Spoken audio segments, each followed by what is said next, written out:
Muy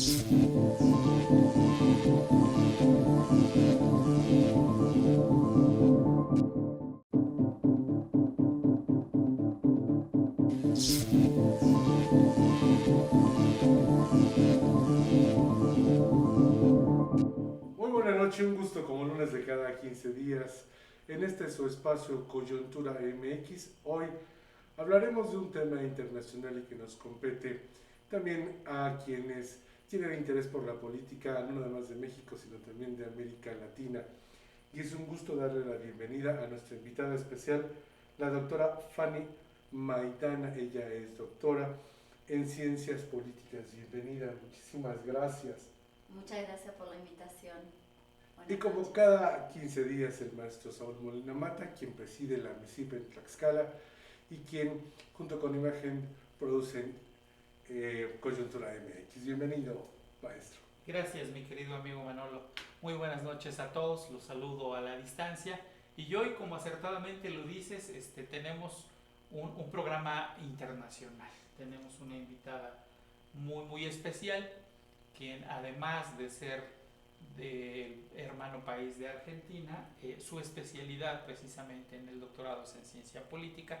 Y el tema que vamos a abordar se antoja muy importante, sobre todo a raíz del debate que vivimos ayer entre los dos candidatos a la presidencia de Argentina, Milei y Massa, ¿no? Entonces, doctora Fanny, gracias por aceptar la invitación a participar en Coyuntura MX. Muchas gracias, Saúl, por la invitación. Un gusto acompañarlos. Para que encontremos estas similitudes, pensamos que de pronto los países, a pesar de que estamos en el mismo continente, tenemos políticas y fenómenos diferentes, pero no es así, hay mucha similitud, hay mucho que analizar y también ahora en México que nos apuntamos ya hacia el 2024, donde también se avecinan nuestras elecciones presidenciales, y vayamos entendiendo el contexto del lenguaje político en nuestra América Latina, tan necesario en este nivel ya de globalización, en donde pues las fronteras ya son relativas. Maestra Fanny, tenemos dos candidatos punteros, pero para hacer un antecedente y para tener un contexto más amplio para nuestra audiencia, ¿cómo es que se genera este proceso y por qué en Argentina tenemos segunda vuelta? Algo que en México no pasa. Claro.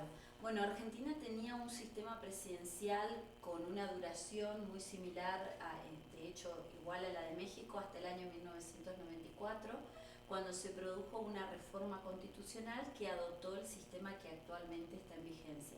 Hasta 1994 nosotros teníamos un sistema electoral un sistema político constitucional establecido por la Constitución y leyes que regulaban lo establecido por la Constitución, que había establecido que la presidencia de la República tenía un mandato total de duración de 6 años, sin posibilidad de reelección, que además el presidente era elegido a través, no de forma directa, sino a través de un colegio electoral, por lo cual los ciudadanos no votaban de manera directa al presidente, sino que votaban delegados por provincias que eran los encargados de elegir al presidente. Un sistema similar a lo que existe hoy en día en los Estados Unidos. Ese sistema en el año 94 se reforma y se establece el sistema que existe actualmente, que acorta el mandato presidencial a 4 años, pero permite la reelección inmediata del presidente y al mismo tiempo incorpora la posibilidad del balotaje o segunda vuelta electoral, que es un instituto que proviene de la Quinta República Francesa, pero a diferencia del sistema francés, donde hay balotaje toda vez que ninguno de los candidatos a la presidencia alcance el 50%, nosotros en Argentina establecimos un sistema que se denomina balotaje atenuado, que es que los candidatos, o implica que los candidatos para convertirse en presidente deben obtener el 45% de los votos o el 40% con una diferencia con el segundo de 10 puntos o más, ¿sí? Entonces ahí es cuando vemos la diferencia tanto con el sistema mexicano, porque la duración del mandato presidencial es de 4 años con posibilidad de extenderse a 4 más, es decir, 8 años en total, y este sistema de balotaje que se activa toda vez que luego de la elección general ninguno de los candidatos alcance estos porcentajes establecidos mínimos. sin duda algo de análisis para nuestra jurisdicción y bueno, también para nuestra forma de llevar estos procesos electorales en donde aparte de que son los mandatos son de 4 años que te permiten evaluar al igual que en Estados Unidos y que de pronto crees que venga al caso analizarlo y compararlo y llevarlo a lo mejor algún día a considerar con esta propuesta que hace nuestro presidente Andrés Manuel López Obrador de analizar, de reevaluar el trabajo que están haciendo los funcionarios en su trabajo y que les permitiera llegar a extenderse otros 4 años más. Interesante planteamiento el que haces, mi querido amigo Manolo. No obstante, quisiera terminar de bosquejar y contextualizar para nuestros amigos que nos siguen quincenalmente cómo es que llegamos a la segunda vuelta. Ya nos hizo favor Fanny de platicarnos cuál es el contexto, ¿no? No alcanzaron el 40%, no hubo una diferencia de más del 10% entre, en este caso, Massa y Milei, que fue el segundo lugar. Entonces, me gustaría platicar un poquito en ese tenor antes de entrar de forma directa ya a tus planteamientos, mi querido Manolo. Fíjate, ya nos explicó Fanny cómo se da la situación y a mí me gustaría comentar que en esta primera vuelta de la elección del 22 de octubre, donde efectivamente hubo una elección concurrente, ¿no? Para, más allá de presidente de la República, para su órgano parlamentario, legislativo, ¿no? Ahí específicamente para la presidencia contendieron 5 aspirantes, si no mal recuerdo. Y de ellos me gustaría comentar más o menos cómo salieron.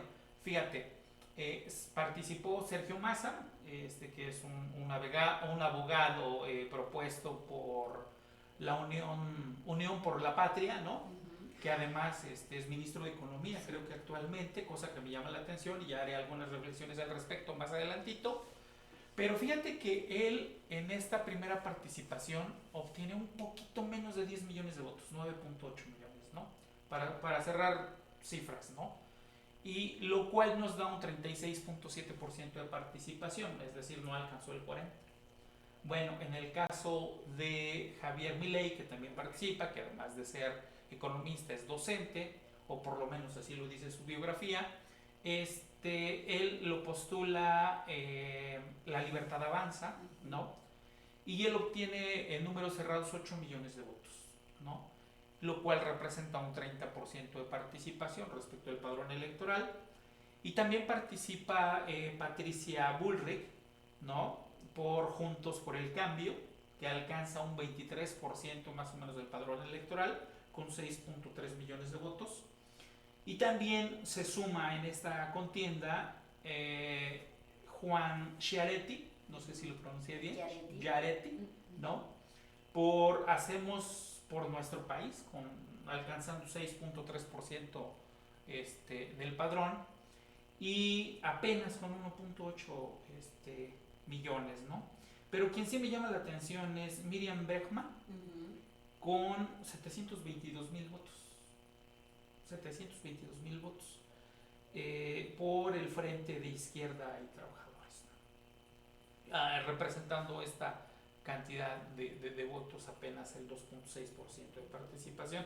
Espero no estar mal en mis porcentajes, pero bueno, pues así me salieron los números y así los comento. Son los números oficiales. Ante este escenario, fíjate que no logran el 22 de octubre pasado la condición que ya nos planteaba Fanny, pues es como se da la necesidad de una segunda vuelta, ¿no? Prevista desde la convocatoria de la agencia electoral o del órgano electoral de competencia, en este caso, para el 19 de noviembre, es decir, ya la próxima semana, ¿no? El próximo domingo. Pues más o menos eso es lo que quería plantear antes de entrar ya de forma directa a las similitudes con nuestro país, ¿no? Pero bueno, no sé si entendí bien la pregunta, pero tú hablabas propiamente de la figura de reelección, ¿no? o me estoy... No, así es. Recuerda que esta reforma en su momento fue planteada ya por el presidente Andrés Manuel López Obrador, e inclusive él comentaba que si la preocupación de la oposición, de los actores de oposición, de los partidos de oposición era que él se reeligiera, él dijo que no. Dijo, a ver, yo no me voy a reelegir, por el contrario, yo voy a proponer a mi tercer año una revocación de mandato, a la cual se sometió a iniciativa de él, que además desde mi perspectiva pues no fue ninguna, Y que ya lo habíamos comentado, no fue ninguna revocación, más fue como una ratificación que no está en nuestra Constitución mexicana, pero bueno, sí considero que debe ser la ciudadanía quien pueda juzgar y evaluar el desempeño propiamente de sus servidores públicos electos y dar precisamente sí el voto de confianza o en este caso el de desconfianza, ¿no? El de castigo. El de castigo, así es. Maestra Fanny, doctora Fanny, el hecho de que de pronto haya una segunda vuelta garantiza de pronto, desde la perspectiva real política, que podamos tener un presidente electo democráticamente. Sí, al menos en Argentina la segunda vuelta, no es la primera vez que hay segunda vuelta. Mauricio Macri ganó en segunda vuelta en su presidencia. En el año 2003 tuvimos posibilidad de realizar segunda vuelta. Lo que ocurrió en aquella ocasión fue que el presidente Menem, Carlos Saúl Menem, que justamente fue el que, las paradojas, ¿no?, de la vida, fue quien promovió la segunda vuelta y la reelección como mecanismos a incorporar en la reforma constitucional, y luego fue verdugo de su propia reforma, porque en el año 2003 él compite nuevamente por la presidencia, por su tercer mandato presidencial, y lo que ocurre es, bueno, en un contexto de crisis política tremenda, luego de la crisis económica, política, social del 2001, se realizan de manera adelantada las elecciones en marzo de 2003, Menem compite y ahí lo que ocurre es que gana el voto en blanco y en segundo lugar se coloca Menem y en tercer lugar Néstor Kirchner, con lo cual los votos positivos positivos se disputaron entre Menem y Kirchner. Sí. Menem, si mal no recuerdo, sacó algo como el 25% de los votos y Kirchner el 22%. Entonces eran los dos candidatos que debían competir en segunda vuelta electoral, la primera vez en la historia del país que se iba a activar este mecanismo que había sido incorporado en la reforma del 94, y Menem, siempre la teoría está bastante estudiado, uno de los autores que lo ha estudiado bastante a este tema es un politólogo argentino, Aníbal Pérez Liñán. Él ha estudiado los procesos de segunda vuelta electoral y habla de que en términos generales lo que ocurre es una reversión del resultado que se produce en la primera vuelta. Entonces Pérez Liñán ha analizado varias segundas vueltas de países latinoamericanos y observa esto, ¿no?, que quien gana o se coloca en primer lugar en la elección general luego pierde, porque la mayoría de la población tiende a votar a quien se colocó segundo. Ante esta situación, Menem decide bajarse y no presentarse a competir en la segunda vuelta, con lo cual automáticamente queda electo presidente Kirchner en una situación totalmente atípica para nuestro país, porque ni siquiera cuando el peronismo estaba proscripto en la década del 50 y 60 un presidente había obtenido tan pocos votos y se había convertido en presidente. Y en este caso lo que ocurre es, paradójicamente y también positivamente me parece para la democracia, un presidente que llega a la presidencia con el 22% de los votos y que sin embargo en el ejercicio de su presidencia logra construir legitimidad, es decir, tiene una legitimidad muy endeble en su origen, solamente el 22% de los electores lo había elegido, pero logra consolidarse en el ejercicio del poder. Macri gana la segunda vuelta también en un bastante buen contexto y con un buen nivel de participación electoral. A diferencia de México, Argentina, esto lo quiero aclarar, tiene un sistema donde el voto se concibe como un derecho deber. Es decir, es una carga pública porque es obligatorio, nosotros estamos obligados a ir a votar, y a la vez es un derecho porque nadie puede impedirle a otra persona la emisión del voto. Por eso, por ejemplo, tenemos la figura del voto recurrido, que es cuando uno no puede corroborar la identidad del votante. Como yo no le puedo prohibir que vote, lo que se hace es emitir un tipo de voto especial que luego la justicia electoral define si tiene validez o no. Entonces, en nuestro caso es obligatorio ir a votar y en términos generales hay un elevado nivel de participación. Esta elección en particular se está realizando con un contexto bien particular porque si bien no estamos en un nivel de crisis como la de 2001, pero sí hay un nivel de apatía muy grave porque en términos generales la población argentina, los argentinos y las argentinas conciben que más allá de quien gobierne, la situación económica va a seguir siendo grave y seguramente empeore. Entonces no hay una motivación, una esperanza, y lo que sí está primando es, por un lado, un voto bronca al sistema, o no sé si bronca al sistema, sino a quienes gobiernan, y por otro lado también un alto nivel de voto vergonzante, ¿no?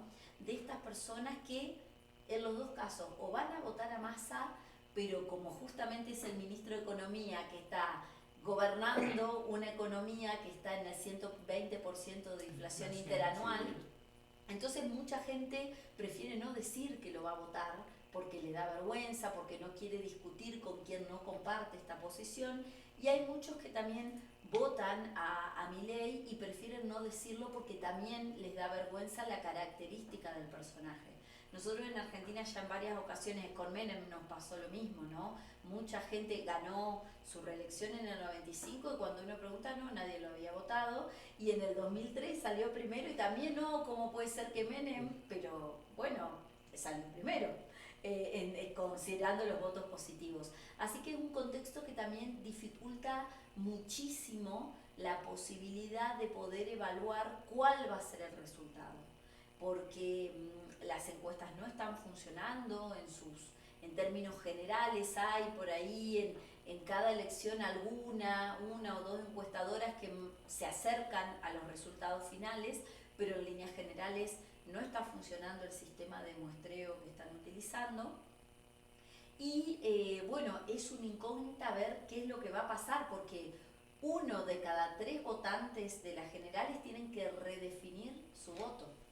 Es decir, una de cada 3 personas que participaron en la elección general tienen que elegir entre no habían votado a ninguno de esos 2 candidatos y van a tener que resolver a quién votan. Y ahí hay una cuestión también que va a jugar un rol importante, que es, bueno, muchas de estas fuerzas, una de las cuestiones son los radicales, ¿no? ¿Qué van a hacer los de la UCR, que son socios en Juntos por el Cambio de Macri, pero que muchos están en contra de la postura que tomó Macri de apoyar automáticamente a Milei? Entonces es una incógnita ver qué va a pasar con ese voto, considerando que el voto en blanco, es muy probable que muchos de esos votantes voten en blanco, pero el voto blanco no tiene impacto en la contabilización de los votos en el balotaje. Solo se cuentan los votos afirmativos, o sea, que hayan optado por uno de esos 2 candidatos, y aquí sí ya se define la elección por mayoría simple. El que saca más votos se convierte en presidente.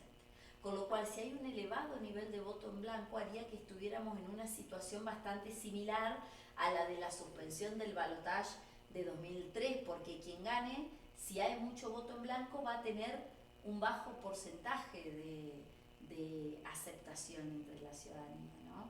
Y enfrenta el problema de legitimar nuevamente, ¿no?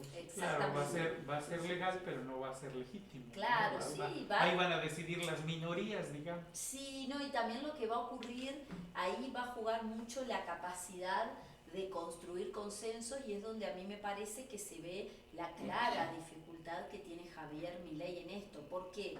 Porque Massa, uno lo observa como sostenías antes, Saúl, ayer se realizó el tercer debate presidencial. Nosotros en Argentina desde el año 2016 tenemos una ley que estableció la obligatoriedad de los debates presidenciales. 2 debates antes de la elección general y un debate antes del balotaje en caso de que se abra esta posibilidad, ¿no? Y ayer se vio claramente cómo estábamos ante la presencia de un neófito en la política, un outsider total, del que, como marcabas, Saúl, desconocemos su actividad económica, su actividad profesional y económica, que es lo que le genera ingresos, porque él dice que se dedica a brindar conferencias. Bueno, yo nunca lo vi haciendo una conferencia en ninguna universidad, pero bueno, él dice que actualmente se dedica a esto, y una persona que tiene un profundo desconocimiento del funcionamiento del Estado, porque lo único que ha hecho fue ser diputado nacional 2 años. En el año 2021 ganó su banca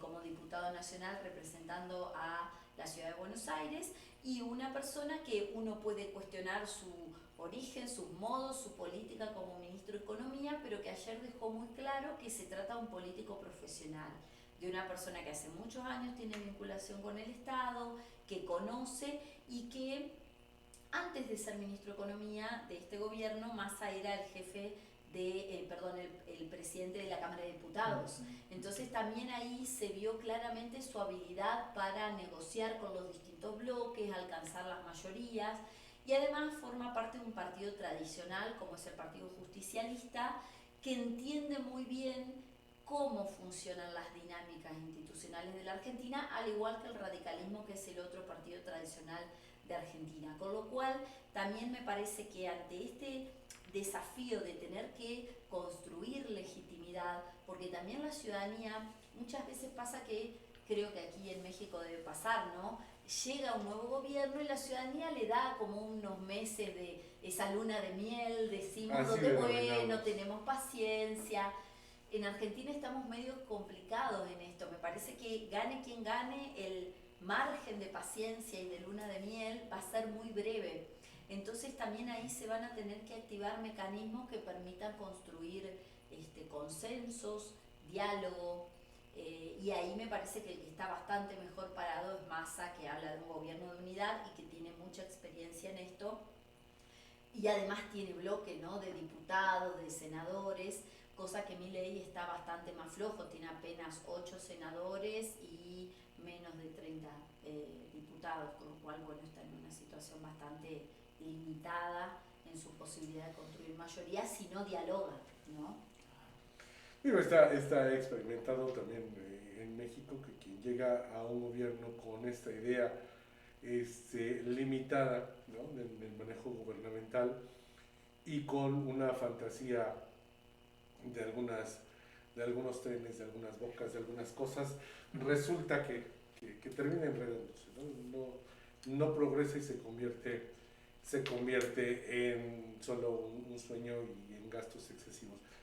Pues caemos en demagogia, caemos en populismo, ¿no? Sí. Caemos en endulzarle justamente, no solo en la campaña, sino ya en el gobierno, en endulzarle el oído a la gente, ¿no?, tristemente. Y esos son los riesgos que se corren, ¿no?, con situaciones como la que nos acaba de plantear. Antes de que entráramos en directo, me comentabas que te sorprendía cómo alguien con tan poco conocimiento, y lo que decía la doctora, pudiera tener tanta presencia. Algo que sigue intrigando a los expertos como ustedes en materia de las ciencias políticas. ¿A qué debemos este fenómeno? ¿A qué debemos que de pronto tal vez el que menos sepa sea el más próximo, no digo el más adecuado, pero sí el más próximo a gobernar, y que luego no nos trae consecuencias nada positivas?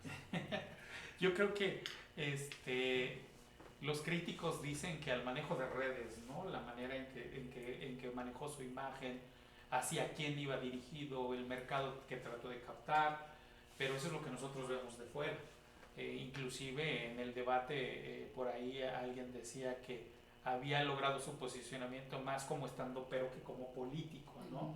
Entonces, híjole, son acusaciones graves, son señalamientos difíciles, pero algo que sí es cierto es que nosotros lo vivimos alguna vez, cuando alguien supo manejar perfectamente la mercadotecnia, y no necesariamente política en ese momento, aunque por razones obvias sí fue así, que fue el caso del expresidente Fox, ¿no?, que fue uno de los primeros que manejaron en el caso mexicano el tema justamente de la mercadotecnia, el lenguaje muy coloquial, muy popular, ¿no?, su imagen populachera, que yo le llamaría, ¿no?, al hablar de manera coloquial, y pues al parecer le dio resultado, ¿no?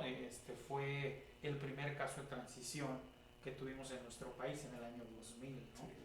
Pero bueno, yo más o menos es lo que veo, pero yo creo que Fanny nos puede ayudar a ampliar un poquito más el contexto que tiene en este caso de Milei, ¿no?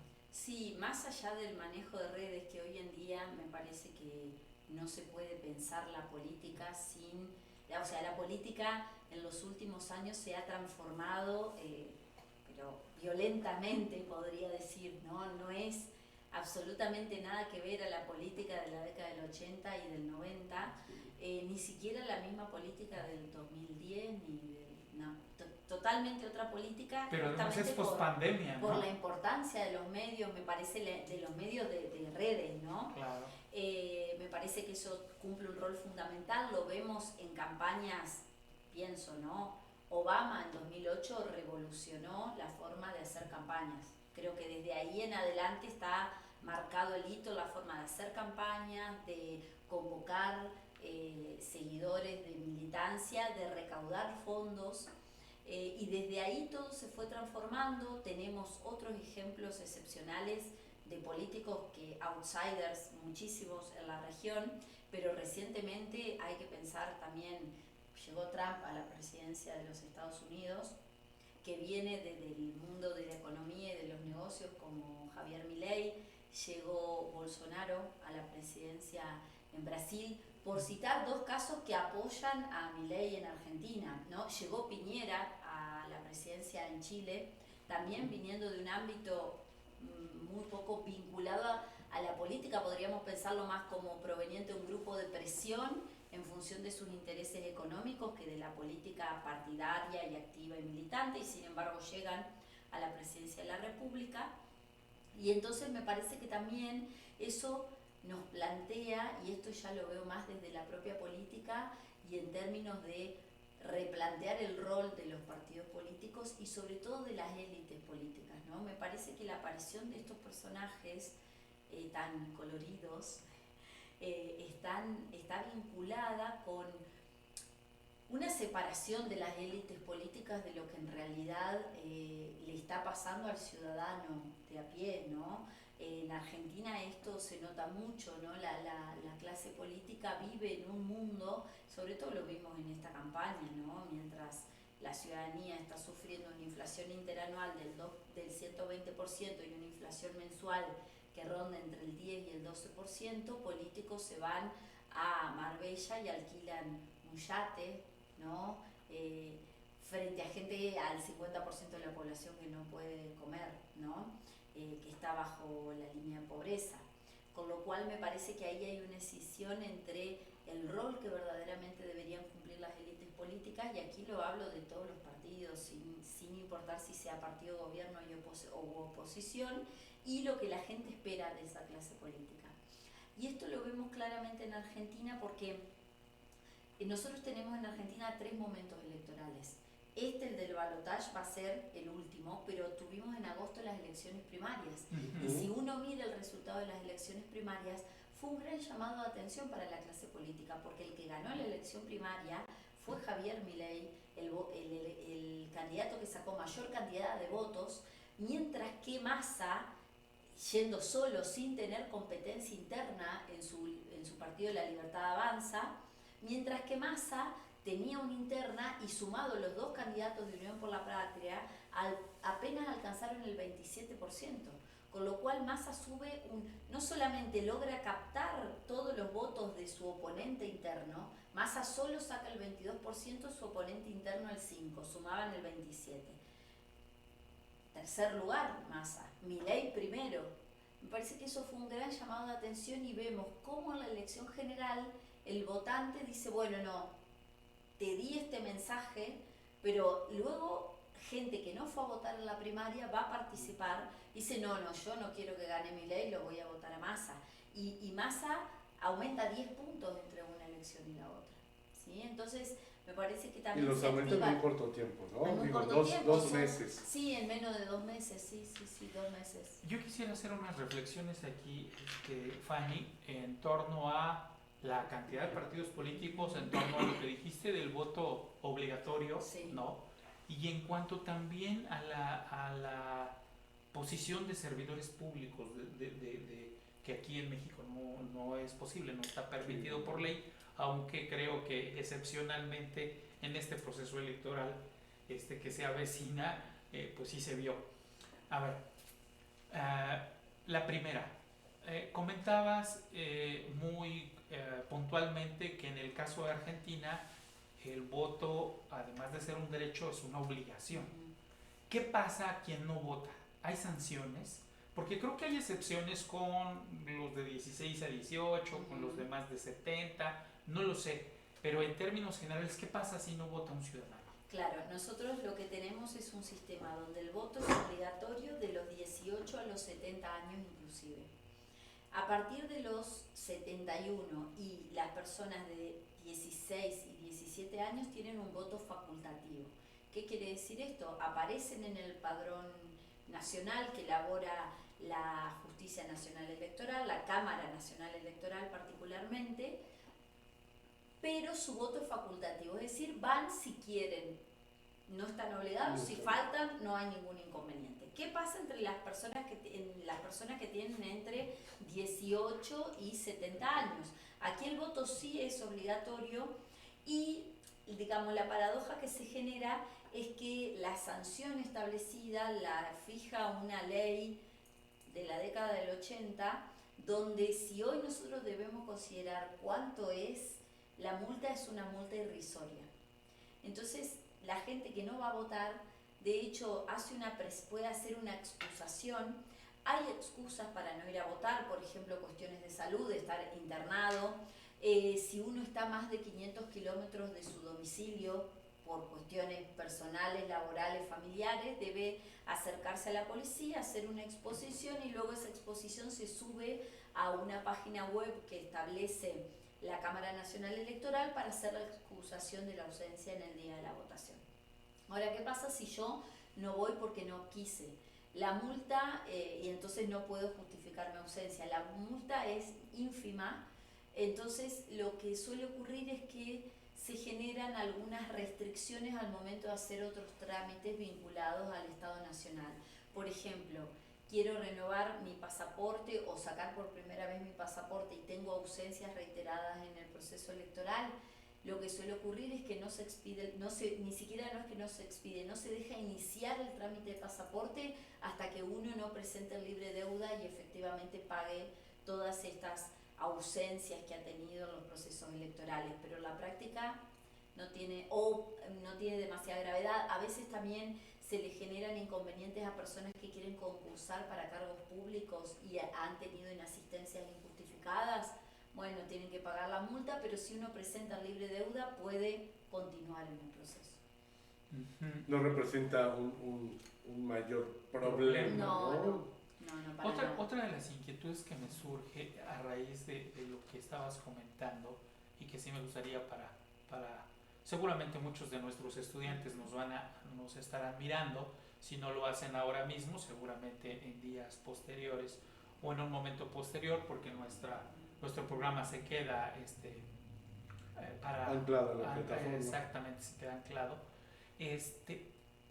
El número de partidos, estaba revisando en las alianzas o coaliciones, no sé cómo sea el nombre correcto en Argentina, pero son muchos partidos políticos los que integran las alianzas. Sí, ¿De cuántos partidos estamos hablando en Argentina? Sí, son muchos partidos, tendría que ver el número total, porque eso se va renovando cada elección, ¿no? Y además lo que tenemos son partidos que son nacionales, que tienen personería a nivel nacional, y después tenemos partidos distritales y locales, con lo cual esos partidos distritales y locales se encargan la justicia provincial, electoral provincial, porque Argentina tiene la particularidad de, al igual de México, ser un estado federal, pero en nuestras provincias, nosotros no le llamamos estado, le llamamos provincias, tienen autonomía, es decir, cada una se puede dar su régimen electoral, con lo cual, además de haber una justicia, una Cámara Nacional Electoral, que es el órgano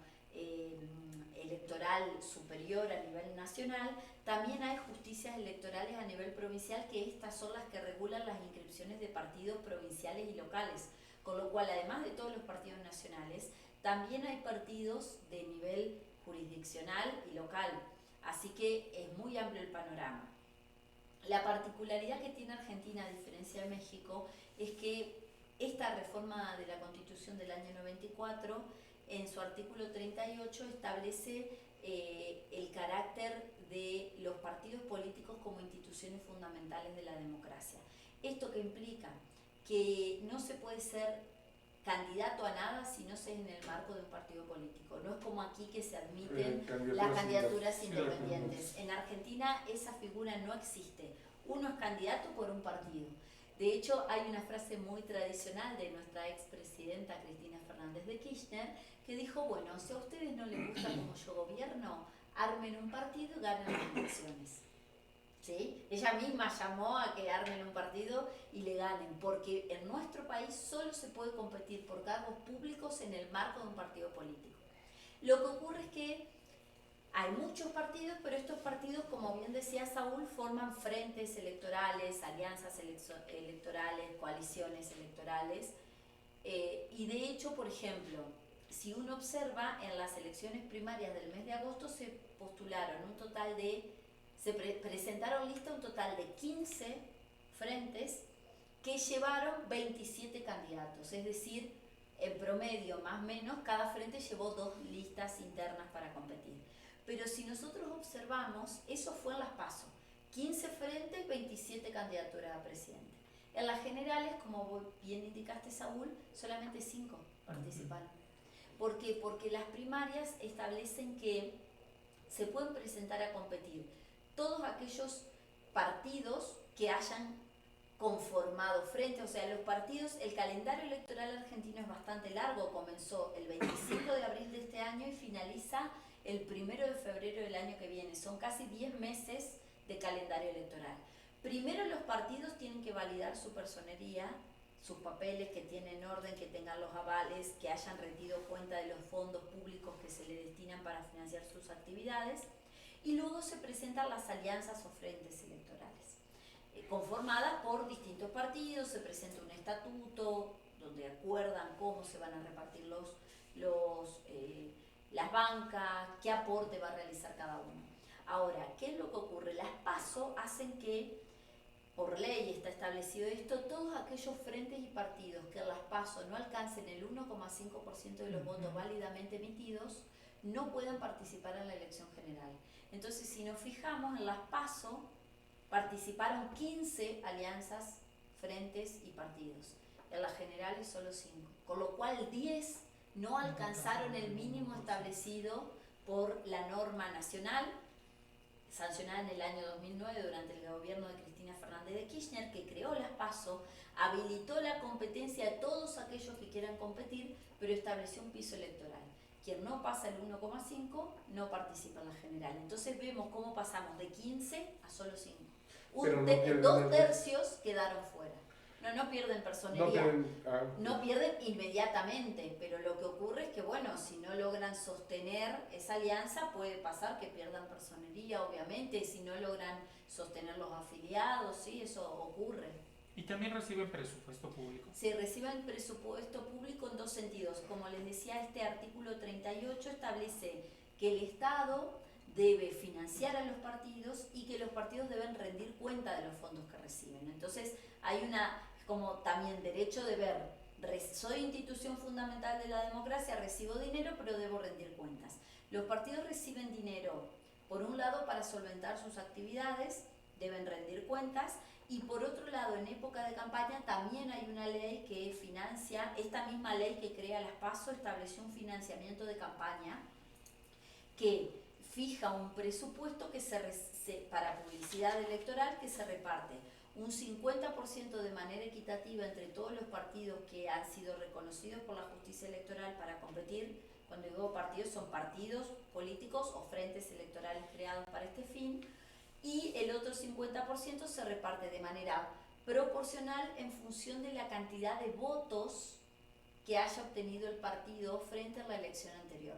Por eso justamente el partido, Milei dice, yo recibo mucho menos dinero para publicidad, pero porque su partido se creó en el año 2021 y solamente compitió y tuvo legisladores por la ciudad de Buenos Aires, por eso recibe menos dinero. Recibe el 50% proporcional que se reparte entre todos los partidos que compiten por igual, y del otro 50% solo recibe un proporcional por la cantidad de votos que obtuvo en la elección anterior que participó, que fue su primera elección. ¿Sí? Entonces, hay una forma, un financiamiento para sostener las actividades de los partidos, capacitar, sostener su funcionamiento en general, que se debe rendir, y otro para el momento estrictamente electoral, ¿sí? Que es el que se activa ahora, que fue creado en el año 2009. Mira qué interesante. Fíjate.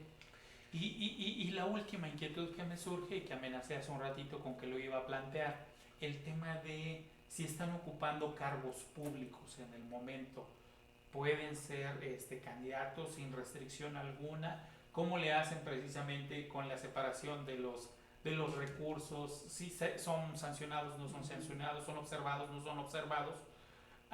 Por ejemplo, Massa como ministro de Economía, ¿no? Sí, en realidad los dos candidatos que están en el balotaje, los dos ocupan cargos.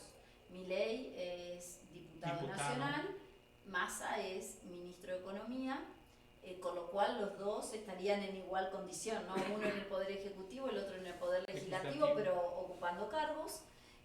La particularidad que tiene el sistema argentino es que 30 días antes de la elección no se puede hacer ningún anuncio, ni anuncio de política pública, ni inaugurar obra pública. Con lo cual ahí está la limitación que hace que, por más que vos ejerzas un cargo público y seas candidato, estás limitado en tu posibilidad de utilizar recursos y fondos públicos con finalidad proselitista. En caso de que esto ocurriera, cualquiera de los demás candidatos, partidos, ex candidatos, frentes, están habilitados a poder denunciar a quien incumpla con esto. Ha habido algunas presentaciones en contra de Massa, no han prosperado, y también ha pasado porque, como yo les decía, nuestro sistema electoral es por etapa, elecciones primarias, generales y balotaje. En el balotaje ahora ocurrió algo muy particular, que es que Milei, a pesar de haberse colocado en el segundo lugar y ser un partido que no tiene mucha trayectoria política, ha recibido más fondos que Massa. ¿Por qué? Porque varios de los partidos que conforman el Frente Unión por la Patria no rindieron correctamente los fondos de la elección primaria. Entonces se le cobra una multa que hace que baje la cantidad de aporte que recibe Unión por la Patria para el balotaje. Hay un control bastante estricto de esto y justamente el proceso electoral finaliza el 1 de febrero del año que viene, cuando todos los partidos y frentes están obligados a presentar el balance de los gastos de campaña. Entonces sí existen mecanismos de control, y ahora justamente una de las paradojas que se está planteando es que Milei insiste, sobre todo en redes sociales, con que está el peligro de la manipulación de los resultados, lo cual, ya que a él le gusta tanto decir esta palabra la voy a decir, que falacia. Eso sí es una falacia, porque él si los resultados de las generales hubieran sido manipulados, como él dice, él tuvo tiempo desde las 6 de la tarde del 22 de octubre hasta las 6 de la tarde del 24 de octubre para presentar una denuncia, argumentando y presentando todos los argumentos de bajo qué condiciones se había dado esta manipulación de los resultados y este fraude electoral, y de hecho no lo hizo.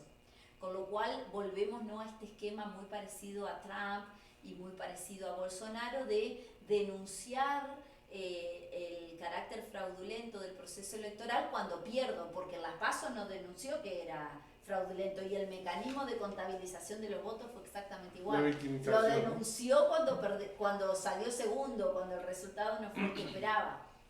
Con lo cual también ahí hay una gran amenaza y una posibilidad de que si Milei no gana el balotaje, genere una situación muy similar a la que generaron Trump y Bolsonaro en los Estados Unidos y en Brasil respectivamente, de desconocer el resultado y llamar a sus militantes a tomar el Capitolio, la Casa de Gobierno, el Parlamento. Pues sí, te suena familiar. Sí, te digo. De hecho. Aparte, yo creo que para los jóvenes y para quienes están interesados, les decía al principio del programa, en este conocimiento del ejercicio de las políticas en Latinoamérica, que entendamos cómo es que en nuestra era hoy en día se maneja la política, cómo los diversos actores tienden a establecer estos mecanismos para seguir en boca, presencia y de alguna manera obtener lo que buscan. Digo, en el caso de Trump, él sigue pugnando y muy probablemente si le dejan la brecha pueda convertirse en el próximo presidente de los Estados Unidos, ¿no? Digo, es un hombre que es muy inteligente, muy astuto y que sabe utilizar todos sus recursos y que aunado a esta nueva manera de comunicarse en las tecnologías, pues está generando presencia.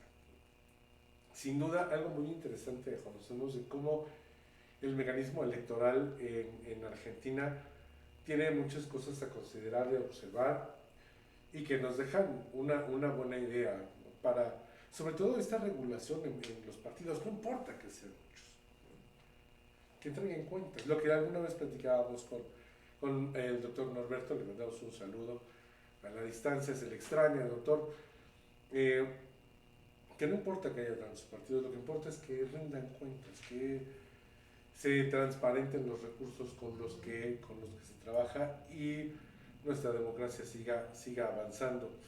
Maestro Saúl, ¿qué tenemos que considerar en este programa que de pronto llame la atención y reitera a nuestros jóvenes?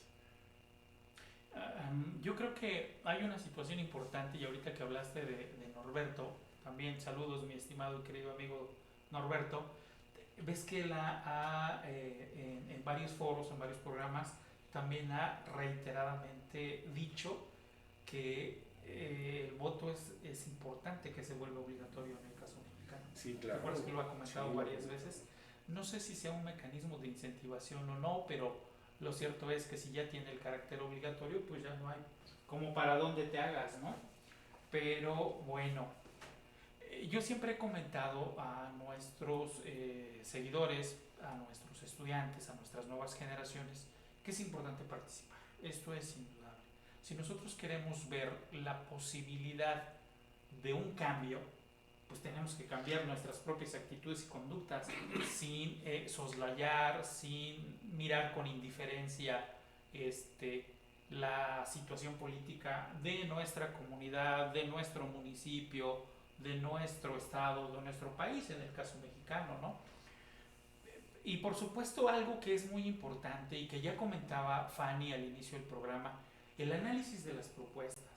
O sea, más allá de que seas muy popular, de que seas muy carismático, de que puedas endulzarle el oído a la sociedad, pues creo que es importante que tú como sociedad misma puedas analizar las propuestas de una y de otra candidatura, ¿no?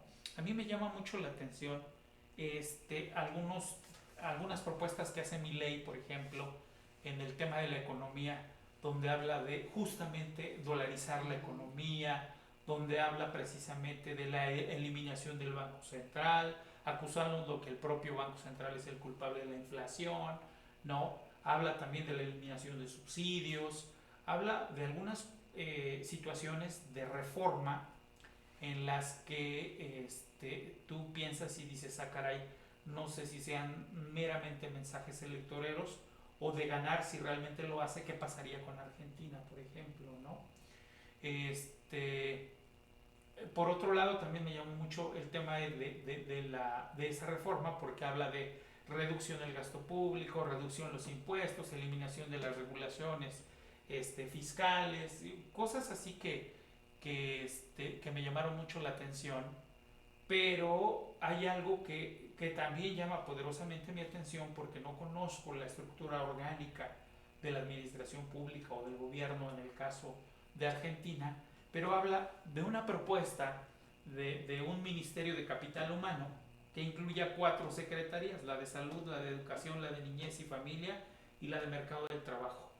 ¿Cómo está justamente la nomenclatura, o más bien cómo está la estructura orgánica en el caso de Argentina? ¿No existen secretarías? ¿Cómo están? Porque esto se me hace así como que muy parecido a lo que tenemos en México, pero no sé propiamente si en Argentina de verdad existe ausencia de estas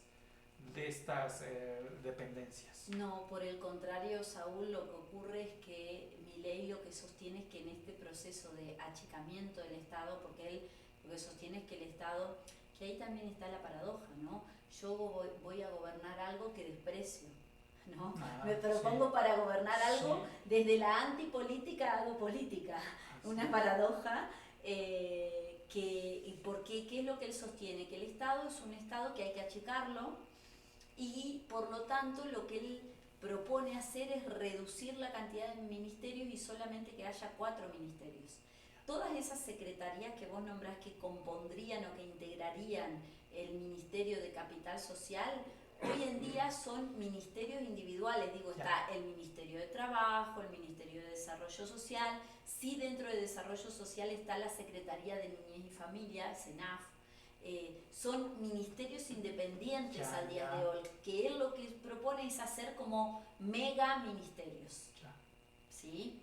Achicar dentro de economía, poner obra pública, modernización, o sea, todas cosas que hoy son ministerios individuales. Él lo que propone es concentrarlas en mega ministerios y hacer 4 mega ministerios, lo cual no sé si achicaría el gasto público, porque en realidad es llevar organismos que funcionan de manera independiente hoy en día a un solo ministerio, pero sosteniendo secretarías, con lo cual no sé qué tanto se achicaría la estructura del Estado en ese esquema.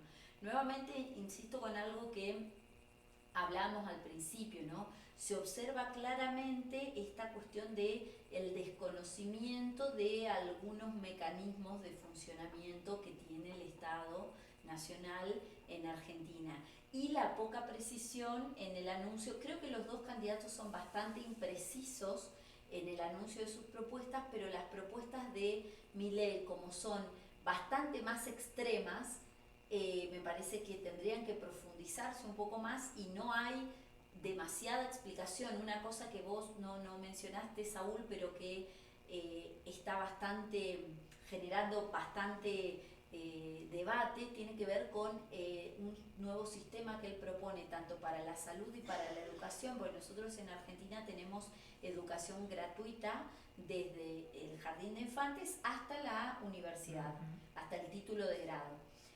Uno puede optar por ir a una escuela, a un jardín gratuito, una escuela primaria gratuita, una preparatoria, nosotros le llamamos escuela secundaria, y a la universidad hasta el nivel de grado. Luego sí, todo lo que es posgrado, maestría, especializaciones, doctorados, todo es pago. Pero uno accede hasta ese nivel con escuelas primarias, secundarias gratuitas y universidades nacionales. Y lo mismo ocurre con la salud, ¿no? Existen hospitales públicos. Él lo que propone es el arancelamiento tanto de la educación como de la salud, y en el caso de la educación propone un sistema de vouchers que solamente tiene este título porque hasta el día de hoy nadie sabe cómo funcionaría. O sea, ha sido solo declamativo. Cuando se le pregunta cómo, él dice, bueno, como el caso chileno. Bueno, pero explíquelo. O sea, tengo que ir yo como ciudadano a leer como el caso chileno. Quiero que me explique usted que está proponiendo esta idea. Entonces así es como bastante errática la propuesta. Massa tampoco da demasiada información sobre qué es lo que va a hacer, mucho menos en términos económicos, porque creo que la conciencia es que sin importar quién gane, el tema económico va a ser un gran problema. Sí. Pero ninguno de los dos da demasiado detalle. Lo que pasa es que la propuesta de Massa va más como hacia una continuidad y hacia mirar hacia adelante, mejorar algunas políticas. Ayer habló mucho de lo que es la política de niñez, que es una política que la venía del gobierno de Cristina, la continuó Macri con la creación de núcleos de inclusión para el desarrollo humano, también lo continuó este gobierno. Digo, no hay demasiado sobresalto en la propuesta. Por ahí uno esperaría que Milei profundice en su programa de gobierno. Lo mismo ocurre, ha hecho bastantes declaraciones muy polémicas que ayer Massa lo llevó hacia ese lado, respecto de que no va a comerciar, no va a sostener conversaciones ni políticas ni comerciales con Brasil y con China, lo cual es una paradoja, ¿no? Digo, sobre todo viniendo desde un economista, porque todos sabemos en Argentina que nuestro principal socio comercial es Brasil. Más allá de que formamos parte del Mercosur, es nuestro vecino, tenemos vínculos comerciales permanentes. Entonces, me le dice, no, yo con comunistas como Lula da Silva no voy a conversar. Creo que en eso también entraría México, porque AMLO estaría en el espectro comunista, de acuerdo a lo que puedo llegar a leer. Si bien no se ha referido a AMLO, pero estimo que debería estar dentro de ese fantasma rojo que le identifica, y lo mismo con China, con quienes nosotros también tenemos altos niveles comerciales. Ayer Massa le dice, bueno, pensando en lo que son el mercado de Brasil como mercado vecino y el mercado de China, con la cantidad de demanda que tiene ese mercado, entonces ayer Massa le dice, bueno, no vas a comerciar ni con China ni con Brasil, ¿a quién le vendemos? Bueno, ya vamos a encontrar a quién le vamos a vender. No, lo que pasa es que no estamos hablando de un socio comercial que tiene 3 millones de habitantes. Estamos hablando de socios comerciales inmensos, claro, en términos de millones de habitantes y de cantidad. Digo, ¿cuántos países necesitamos? ¿A cuántos países necesitamos vender para reemplazar lo que le vendemos a China? Sí. ¿No? Digo, entonces en esos términos también un nivel de irresponsabilidad en cuanto a lo discursivo, que es, y de falacia, ¿no? Si insisto con esto porque él habla mucho de la falacia, y me parece que también es un discurso bastante falaz e irreal, porque no es, no le vendo más a China y lo reemplazo por ¿cuánto?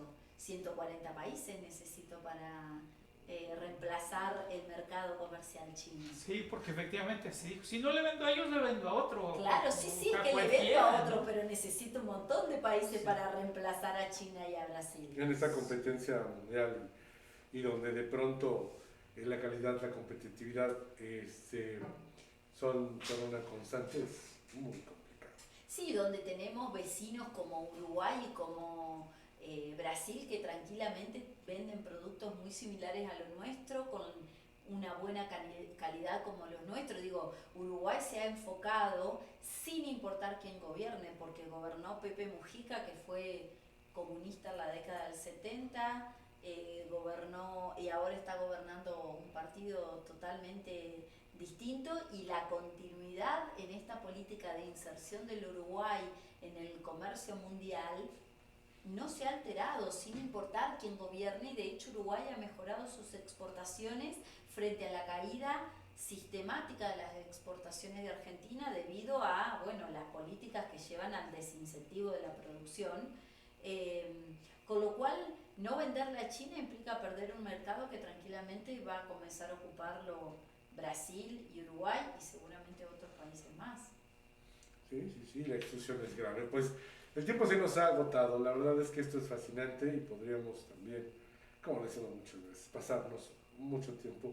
Agradecerle a la doctora Fanny su valioso tiempo, su aportación, y que esta colaboración que hace con AMECIP, con Coyuntura MX y con Imagen, pues tenga una huella importante dentro de la preparación de los estudiantes y de quien gusta, ¿no? Del saber de la política, del quehacer de la política. Y como es nuestra costumbre, siempre pedimos una conclusión de 1 minuto. Doctora, por favor. Bueno, en líneas generales me parece que lo que está ocurriendo en Argentina marca un desafío de época que están viviendo o que ya han vivido varios países. Yo el año pasado tuve la oportunidad de participar como observadora del proceso electoral en Brasil. Vivencié algo muy similar, esta sociedad bien polarizada, bien partida y al medio, y la imposibilidad de pararse en una vereda, en la amplia avenida del medio, como decimos, ¿no? Porque cuando uno dice algo, o está en contra de este o está en contra del otro, ¿no? Esta imposibilidad de construir desde consensos, ¿no? La política bien polarizada desde una lógica de amigo-enemigo, porque si no estás conmigo, estás contra mí, no hay una posibilidad de pararse en la avenida del medio. Creo que Argentina está replicando esta situación y me parece que México también tiene el desafío para el año que viene de ver cómo se va a plantear este esquema. Al menos por lo que yo estoy viendo, también va a ser un esquema bastante polarizado. Ya se han conformado estos frentes, ¿no? Que van a competir. Y me parece que el desafío también está en poder encontrar en el diálogo. Digo, la política tiene que promover el diálogo, no el enfrentamiento. Y bueno, el gran desafío no está ahí en poder encontrar, y creo que los politólogos también tenemos ese gran desafío de, bueno, poder encontrar caminos que nos lleven a consensuar y trabajar también desde el punto de vista de la investigación y desde lo propositivo en construir y en acercar a quienes estén interesados en competir por cargos públicos alternativas que permitan de alguna manera, alternativas en términos de construcción de políticas públicas que permitan superar los contextos económicos, políticos y sociales que estamos viviendo, ¿no? Así que creo que ese debería ser el gran desafío para nuestros países. Pues, doctora Fanny Maidana, un gusto, la verdad, y agradecemos su aportación, maestro Saúl. Quisiera concluir esta reflexión que tuvimos esta noche precisamente con algo reforzando de lo que acaba de comentar Fanny. En México también tenemos un gran reto en este 2024 a propósito de las anticipaciones. El desafío yo lo miro desde la perspectiva en la que nuestra institución electoral le pone el pie en el cuello a los partidos políticos para poder lograr algo que no comentamos del caso de Argentina, pero para poder lograr precisamente la equidad, ¿no? Y tratándose de las entidades donde habrá elección para gobernador, donde también ya se adelantaron las elecciones primarias sin ser elecciones primarias, ¿no? En esta misma tónica de las corcholatas y las corcholatitas. Y donde queda visto quién manda. Así es, ¿no? Entonces, pues se ponen en una encrucijada en la que seguramente ya tendremos un programa para hablar de él, pero lo que dijo Fanny me da pauta para poderlo comentar, donde quedan, sin lugar a dudas, quedan resentimientos por el hecho de que tendrían que ser 4 y 4, ¿no? 4 mujeres, 4 hombres los candidatos, sin llamarle todavía candidatos, ¿no? Pero pues en el caso del partido oficial, pese a que alguien gana en sus encuestas, ¿no? Deciden reemplazarlo por una mujer. En algunos casos donde fueron hombres los que ganaron, porque al parecer solo se ganaron espacios en dos entidades y las otras fueron relevados, ¿no? Sí. Le preguntan los medios de comunicación al presidente en la mañanera, ¿no? Y él comenta que está muy contento porque justamente los caballeros asumieron una actitud muy responsable, muy política y muy cortés para hacerse a un lado y darle el paso a las mujeres. Situación que sabemos que no fue así, ¿no? Hubo quien quedó muy, muy resentido, y pues que también en este proceso de operación cicatriz pues los partidos políticos van a tener que hacer su chamba, porque creo que ya los están metiendo en las primeras fórmulas para el Senado y algunos otros cargos de consolación, ¿no? Pero a final de cuentas recuerden, estimados amigos, que aquí solamente emitimos una opinión, no para que se constituya en una referencia, sino hacemos un análisis, comentamos nuestra opinión, pero la mejor opinión, recuerden, que la tienen ustedes. Yo le agradezco esta noche a mi amiga Fanny que se haya dado, más bien que nos haya dado la oportunidad de contar con su presencia y su participación en este programa de coyuntura, y nos vemos el próximo lunes con un nuevo tema, seguramente muy interesante. Muchas gracias, muy buenas noches. Pues muchísimas gracias, pero como siempre lo digo, gracias a usted que nos permite llegar hasta donde tenga un dispositivo móvil o un equipo de cómputo. Esta información la encuentra en nuestra plataforma de redes sociales, también en nuestra página de YouTube y nuestra página web. Que tenga muy buena noche. Saludos hasta la Argentina. Nos vemos en 15 días.